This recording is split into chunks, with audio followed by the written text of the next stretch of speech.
xiran TV-ga Universal dibna loo furo xarunta TV-ga Universal. wariyahana Maxamed Maxamuud Waadan ayaa warkan ka soo diray Cadaado.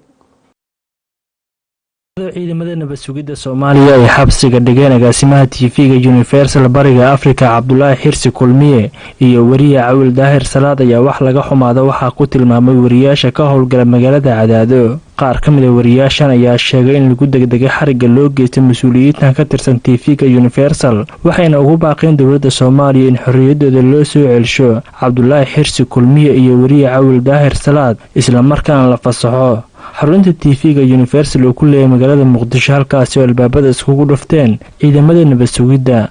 aad uga xumahay xariga loo geystay agaasimihii Bariga Afrika ee Universal TV iyo wariye ka tirsan Universal Cawil Daahir Salaad oo barnaamij soo saare aad uga xumahay xarigaas inuu qaab noocaas u dhaco sababtoo ah wariyaasha kiiskooda ama dambi xataa hadii lagu haysto ayadoon la baarin oo aan go'aan laga soo saarin ayaa ciidamadu ay ku degdegeen waana ka xumahay.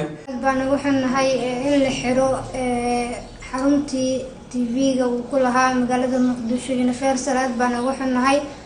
sidoo kale waxaan aad ugu xunnahay anigoo ka mid ah wariyaasha ka howlgala magaalada Cadaado in la xiro agaasimihii Bariga Afrika iyo wariye Cawil Daahir Salaad aad baan ugu xunnahay. dawladdu waxaan ugu baaqaynaa in xorriyadooda dib u soo celiyaan.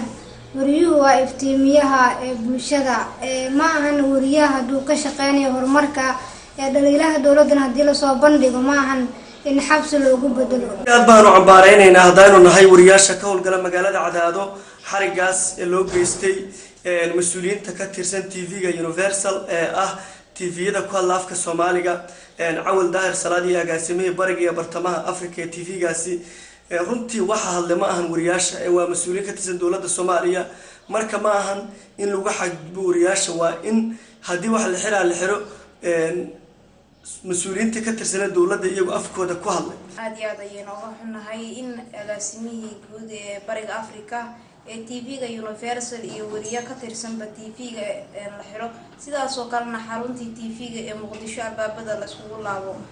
anoo kamid ah wariyaasha ka howlgala magaalada Cadaado ee xarunta ku meel gaarka dawlad goboleedka Galmudug waxaan leeyahay si dhaqso ah loo soo daayo.